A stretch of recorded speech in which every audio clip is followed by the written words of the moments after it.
À toutes et à tous, bonjour. La situation critique de la presse sénégalaise occupe toujours la une de certains quotidiens. Une presse qui engage désormais des luttes pour obtenir gain de cause. Et c'est dans ce sens que les Échos titrent ce matin fermeture d'entreprise de presse. La presse prête à faire face à cette forfaiture selon eux. Des avocats commis pour accompagner les entreprises victimes dépôts individuels le même jour de recours devant la Cour suprême, un sitting devant le ministère de la Communication en vue. Hélas quotidien d'ajouter répression contre les médias, la CAP mobilise, Amnesty International met en garde le régime en place concernant les dérives constatées ces derniers temps. Parlant de l'Amnesty International, Rewmi Quotidien nous annonce que ces derniers ont publié un rapport sur les droits humains au Sénégal. Un rapport selon eux accablant, une répression contre la liberté d'expression, menace sur l'état de droit.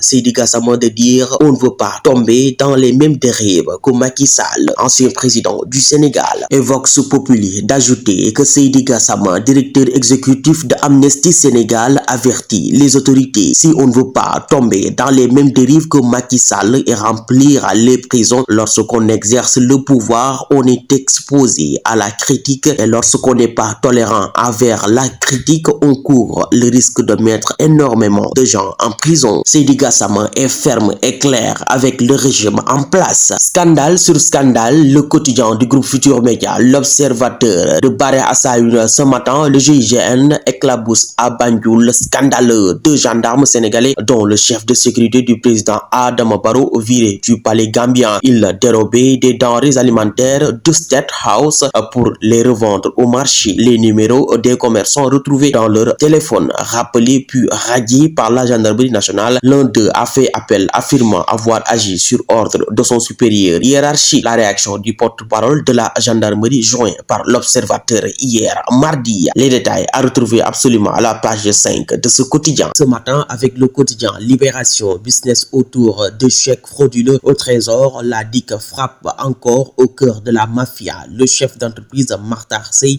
47 ans, et l'agent de recouvrement du trésor Omar Ba, 40 ans, arrêté et déféré pour association de malfaiteurs, escroquerie, un deal proposé à deux hommes d'affaires portant sur l'encaissement courant décembre 2023 d'un chèque du trésor de 500 millions de francs CFA en contrepartie d'une commission de 40%. Au cœur de l'enquête, Makhtar Seye, qui se prévalait d'accointance au trésor, imitait au téléphone la voix du trésorier général alors qu'Omar Ba avait émis le chèque frauduleux. Le journal revient de long en large sur cette affaire. Pendant ce temps, affaire des fonds Covid, le directeur commercial de Socamous consigne 938 millions de francs CFA et obtient une liberté provisoire. Au pôle judiciaire financier, Farba Ngom inculpé encore pour association de malfaiteurs en bande criminelle organisée. Face au magistrat, le maire de Agnam rejette catégoriquement les faits. Tahirou Sarr inculpé aujourd'hui, ses requêtes plaidées devant la chambre d'exécution financière le même jour. Rebondissement sur la crédibilité du rapport de la Cour des comptes sur les finances publiques. La Cour des comptes au cœur d'une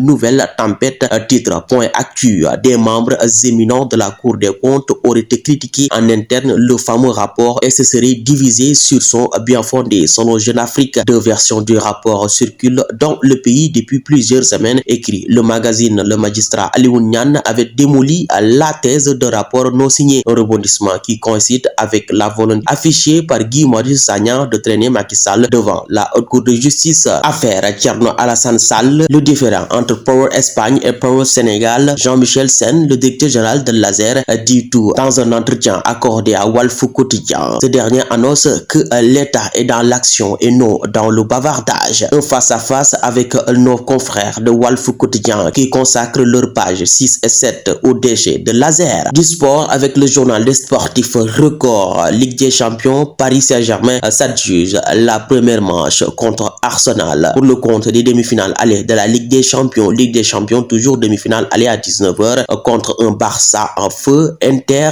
défi majuscule, titre le quotidien. Et selon Hansi Flick, le coach du Barça, un match difficile et on devra être prêt. Simone Inzaghi, grand respect pour eux, mais aucune peur. Ball 2025, Basketball African League, conférence Sahara, Civil de Dakar s'offre le champion et prend les commandes.